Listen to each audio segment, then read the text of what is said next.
ebyetteeso.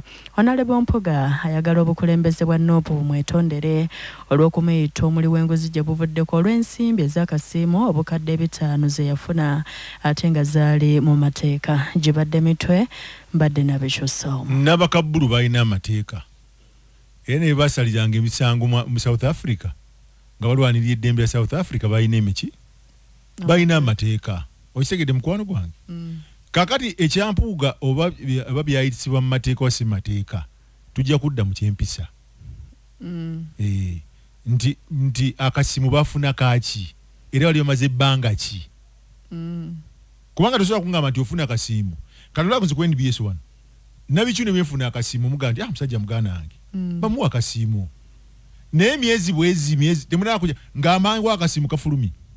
So nze ekyamateeka kyo kituufu bafuna muki kubanga byayita ne bigenda paka president my president approving a budget eyo ne babikomyawo ne bakola ki ne babiisa. Naye singa ebintu babita mu bulambulukufu nga ku vice president oba ne prime minister chairman kiyita nti balina ekintu ekyenjawulo kye babawa. Naye kyamukulu ono kati obuzibu bw'Abannayuganda era waliwo Abannayuganda abamu abajja okulowooza bannayikya no the issue bya mpisa nti mmwe mwasinziira mu kyokubanga mufuna akasiimo abalala kye bataakola ekyo ate ne bawogera ba commissioners bana si bana bokka bana. Kakati prime minister kwali kwa commissioner speaker kwali deputy kwali minister of finance kwali lwaki bawako bana abana. Omanyi kati ebintu bino omanyi ebintu by'okutuwunza wunza ebyo kati Nuupu yeetonde ki anti mwamuvuma nnyo nga mwamuvuma kati ekibadde ekiteezo okimanyi. Omanyi tubeeko serious nti y'omunaku bw'abonaabona it is okay era omunaku bwe bamuggyako ekintu kye it is okay. Naye bano ate betuwa ssente zaffe kubanga ssente zaffe muwa musolo waliwo mweyambuuza lwaki ffe ebyaffe mubyogerako konza nti amuwa omusolo yakusasula. Buli muntu yenna ng'okimanyi nti omuwa omusolo yakusasula you have to account era olina okuba nga kimu ekiriwo ekikuggwe kikubaganyizaako ebiki ebirowoozo. So kyandibadde nti kunnyonnyola waaki mmwe ku bbanga ettono lye mwaliwaawo mwayanguya mangu nnyo okukireeta ne mweyisiza ssente ezo ku bizibu ebingi eggwanga lye birina era nze omuntu avaawo n'awagira ekintu ng'ekyo ze mwewuunya. Kati bwe banajulira okujulira oba bajulira batebajulira kyayise kiyise Rocky kooti za Uganda ezimu waliwo omuntu gwatwala mu kooti ng'omanyi tekijja kuyita ayagala bamwetondere oba si kyo amanyi ekyokukola amanyi kyazzaako oba zzaako ki oba zzaako biki oba zzaako biki okuba Nuupu mu mbuga oba agikuba defamation oba akola ki ekibuzo kiri kimu kyokka abakube mu mbuga mwafuna zaaki mwakola ki ekyamaanyi ekyo. Kakadu kyali kubya ekitenzi ono Rocky abeera saidi ze Walukuba Masese gye bayiwa ebisaaniiko methane mummanyi methane gas kati omulaba gas oyo atulika nabanga bomu kituufu era yavuddeko ebizibu mbu wali ababadde nga bamukolerayo ate nga bagwira oba bagwira wasi bagwira naye okitegedde kakade kinaava mu Masese awo muli kiwulira kiki ate totumala amaanyi ekyabadde eri ate kati waliwo ebintu ebiri awo waliwo gas akolebwa kasasiro ate okimanyi mu kasasiro bakolemu n'amasanyalaze kituufu kati okimanyi nti awo waliwo lukwago omutaddeyo byonna buli awo njabiterako abantu ku saa 11.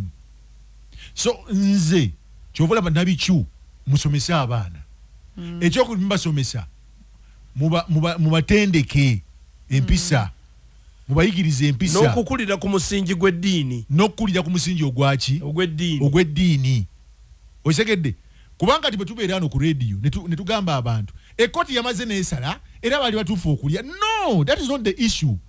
Mwakola ki ekyabaweesa akasimu lubo oyagala zzala wa bya kooti nedda sizala ye kooti byesaze byo mu ndaba ya kooti era banga byebyo kooti ye kyesala kikino tesala kyampisa yo kooti yabadde ku kimu kyokka zaayita ate nga kyo kituufu parliament yaziisa kooti kyebaddeko era kooti nze awo sikola ki era kooti kyebadde erina okuyisa kubanga kyekituufu kati ekibayombya bano ki singa ebadde kooti ya kyalo ati nze nkubuulira kati musimbeewo ssente batwale mu kooti y'ekyalo bwe kiyita neebuuka ekyo giba miggo kooti y'ekyalo ne babongera n'ekibonerezo mulimu oluguudo emyezi 2 kasita owulira nga kye bayita public court komyawo ssente limu oluguudo emyezi 2 singa bakitawulizi emboko zaaliyasi osegera ate nze kankubuleko amazima Katonda yatukola bubi kale sijja kunenya kubanga yembeera naye n'ababaka bali tebalaba kantu ako okukkiriza bijja bingi sebo yadde bingi babiraba olaba ne president asobola kuyita bakugu sebo yadde bingi ati kati mwachi bakola bakiraba ne bakikkiriza bonna ne bakkaanya kyokka nga babaka ati bakiba osindika babaka be basindika ati kati muziza ekibuuzo kiki obuuza lubowa tomanyi oyagala zzala wa babaka ababaka balina ebizibu bya constituency tebasoma mu bbago talina buzibu soma mu bbago mujja mukubira waliyo emirambo 14 ku kyalo alina okugiweereza ssente n'okuziika waliyo embaga eyo ekyo kikukkirizisa okuyisa ebbago erinnyigiriza omuntu wa wansi kitegeeza omuntu wa bulijjo nze nnenya abaali ku legal committee kubanga bayita omuliro we gwayitirawo bonna era babaka anti babaka abaali ku legal oba baalya lwaki tebasomanga mu mabago nga tebanagakiriza baalya kakati ekizibu kye tulina nabikyu twala 5 tuweeko kati abaana bagenda kuwummula buli muzadde omutima gwamugenze emabega gye gutujjira era abazadde abasinga abaana baabwe tebajja kufuna ripooti ati tebannamalayo kati wawaja kuŋŋamba nti waki tebasomera mu UPE tewali aganye basomereyo naye tusobola okusulawo wano nga tudibeetinga kuki kwekyo ekyabaana okusomera mu UPE waki abantu batuula yunebu y'omu yunebu batuula y'omu anti kati eyo debate ya another day yunebu batuula y'omu so bwe tuba tukyakaaba ebizibu ebiri mu ggwanga ng'abantu abamu bo balowooza nti baakabi akati ekiteezi obuyumba babuyodde abantu bali baafudde n'okufa naye nga kitagisa ssente mmeka nti ate oba kyova olaba nze olumu singa Katonda ampa ku buyinza waliwo abadde bagenda ku firing squad basimba waliwo President Museveni wamuwulidde nze nandi bayise mu kooti y'abantu tewamuwulidde president yagambye nti banoonyereze ekyokunoonyereza abantu bano bayingira batya okutandika okubeera ekiteezi kasasiro yasangayo abantu ekiteezi anti ayagala ripooti kanyonyole bigambo ebyo banyambe balikodinge lubowa kanyonyole kasasiro ye yalumbagana abantu ekiteezi kale kanjogere masese wali kasasiro tewali bantu waliyo kasasiro n'abantu ani yasookayo kasasiro yalumba abantu kasasiro bakyalumbagana abantu kubanga polisi yekkuba nti bakola polisi yaabwe ne bagiyisa ne bateekako ne budgeti ne bafuna ekifo ekirimu n'abantu esente ne bazirya ne bateekayo kasasiro kati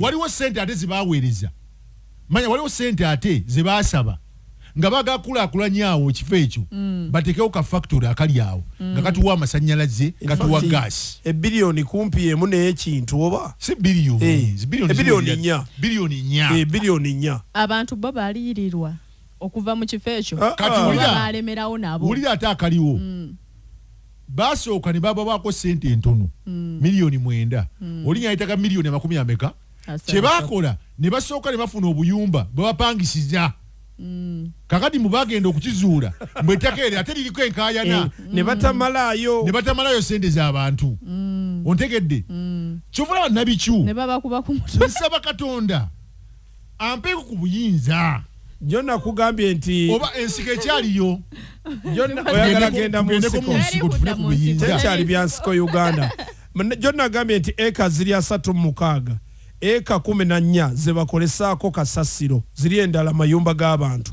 kati baba bali kubuuliriza baagala kumanya abantu bano basenga batya okujja wano oba nneme egenda kuyingiramu nayo ani kyegamba Roki ne Nabikyu nematemenye buyumba waliwo ebintu ebimu betubeera mu nsi nga tusaagiramu kubanga Roki Manoki omusanze Masisi Rocky Manoki bamuzalide Masese. Akulidde. Bajjajja be bali Masese. Ngombuza najja nti awo. Bintu bya mateeka. Awo enjagalire kooti y'abantu kisekwa. Ogisotya eya kisekwa. Emboko zivuge.